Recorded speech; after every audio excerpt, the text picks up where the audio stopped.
चतुर्थ स्कंद 16वां अध्याय। बंदी जन द्वारा महाराज पृथु की स्तुति।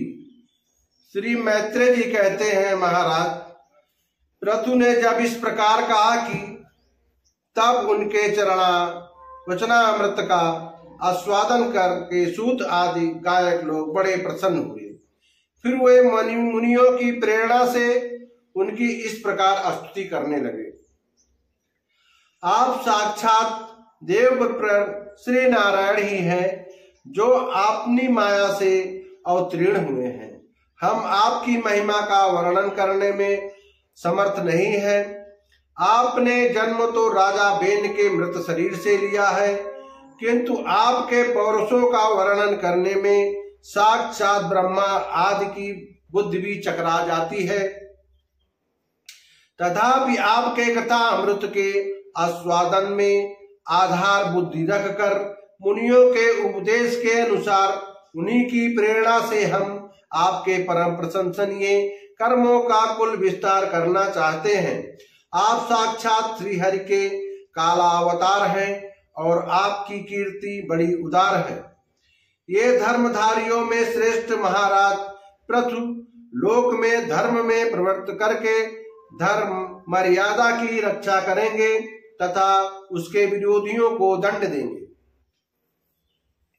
ये अकेले ही समय समय पर प्रजा के पालन पोषण और अनुरंजन आदि कार्य के अनुसार अपने शरीर में भिन्न भिन्न लोकपालों की मूर्तियों को धारण करेंगे तथा यज्ञ आदि के प्रचार द्वारा स्वर्गलोक और भ्रष्ट की व्यवस्था द्वारा भूलोक दोनों का हित साधन करेंगे। ये सूर्य के समान अलौकिक महिमावंतित प्रतापवान और समृद्धदर्शी होंगे। जिस प्रकार सूर्य देवता 8 महीने तपते रहकर जल खींचते हैं और वर्षा ऋतु में उन्हें उड़ेल देते हैं, उसी प्रकार ये कर आदि के द्वारा कभी धन संचय करेंगे और कभी उसका प्रजा के हित के लिए व्यय कर डालेंगे। ये बड़े दयालु होंगे। यदि कभी कोई दीन पुरुष इनके मस्तक पर पैर भी रख देगा तो भी ये पृथ्वी के समान उसके इस अनुचित व्यवहार को सदा सहन करेंगे। कभी वर्षा न होगी और प्रजा के प्राण संकट में पड़ जाएंगे तो ये राजवेशधारी श्रीहरि इंद्र की भांति जल बरसा कर अनायास ही उसकी रक्षा कर लेंगे। ये अपने अमृतमय मुखचंद्र की मनोहर मुस्कान और प्रेम भरी चितवन से संपूर्ण लोकों को आनंद मग्न कर देंगे। इनकी गति को कोई समझ न सकेगा। इनके कार्य भी गुप्त होंगे तथा उन्हें संपन्न करने का ढंग भी बहुत गंभीर होगा। इनका धन सदा सुरक्षित रहेगा। ये अनंत महात्म्य और गुणों के एकमात्र आश्रय होंगे। इस प्रकार मनस्वी पृथु साक्षात वरुण के ही समान होंगे। महाराज पृथु बेल रूप अरण के मंथन से प्रकट हुए अग्नि के समान है। शत्रुओं के लिए ये अत्यंत दुर्धर्ष और दुस्सह होंगे। ये उनके समीप रहने पर भी सेना से सुरक्षित रहने के कारण बहुत दूर रहने वालों से होंगे। शत्रु कभी इन्हें हरा न सकेंगे।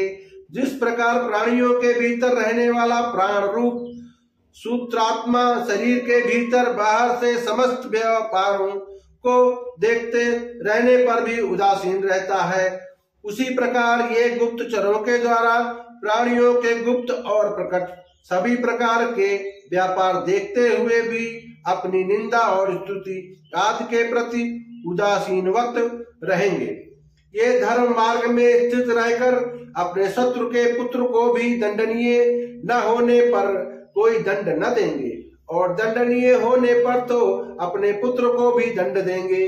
भगवान सूर्य मानसोत्तर पर्वत तक जितने प्रदेश को अपनी किरणों से प्रकाशित करते हैं, उस संपूर्ण क्षेत्र में इनका निष्कंटक राज रहेगा। ये अपने कार्यों से सब लोगों को सुख पहुंचाएंगे। इनका रज्जन करेंगे।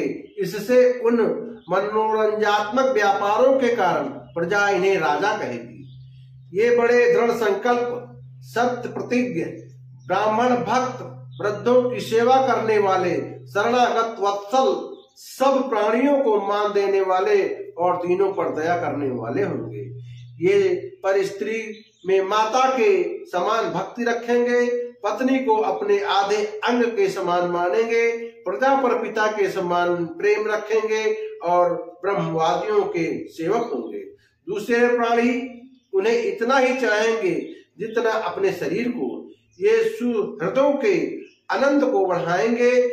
ये सर्वदा वैराग्यवान पुरुषों से विशेष प्रेम करेंगे और दुष्टों को दंड पाणी यमराज के समान दंड देने के लिए उद्धत रहेंगे।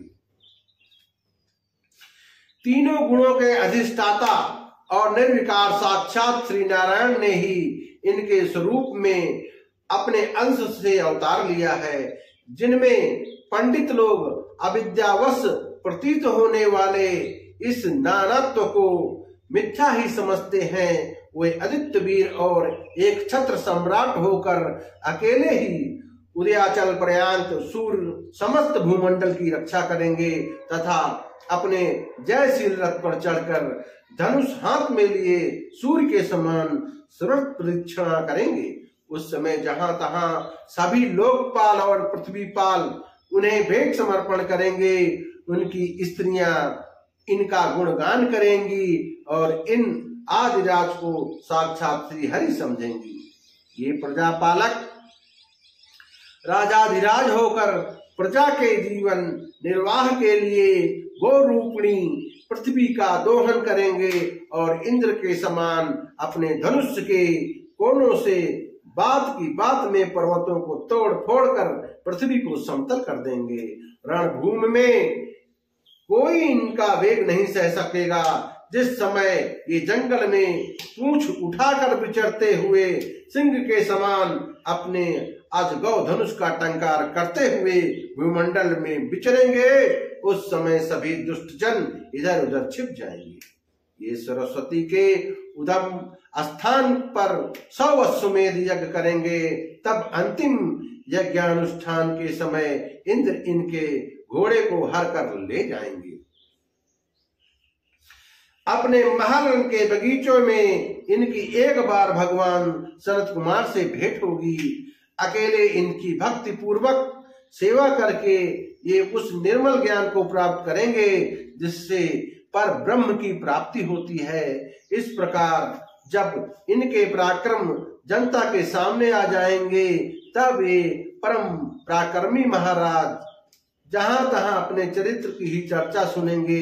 इनकी आज्ञा का विरोध कोई भी न कर सकेगा तथा ये सारी दिशाओं को जीतकर और अपने तेज से प्रजा के क्लेश रूप कांटे को निकालकर संपूर्ण भूमंडल के शासक होंगे तथा उस समय देवता असुर भी इनके विपुल प्रभाव का वर्णन करेंगे। इस तरह चतुर्थ स्कंद 16वां अध्याय महाराज पृथु की स्तुति नामक पाठ संपन्न हुआ। ओम श्री कृष्ण गोविंद हरे मुरारे, हे नाथ नारायण वासुदेवाय। ओम कृष्णाय वासुदेवाय हरे परमात्मने, प्रणहता क्लेश नाशाय हरे गोविंदाय नमो नमः। राधा माधवाय नमः।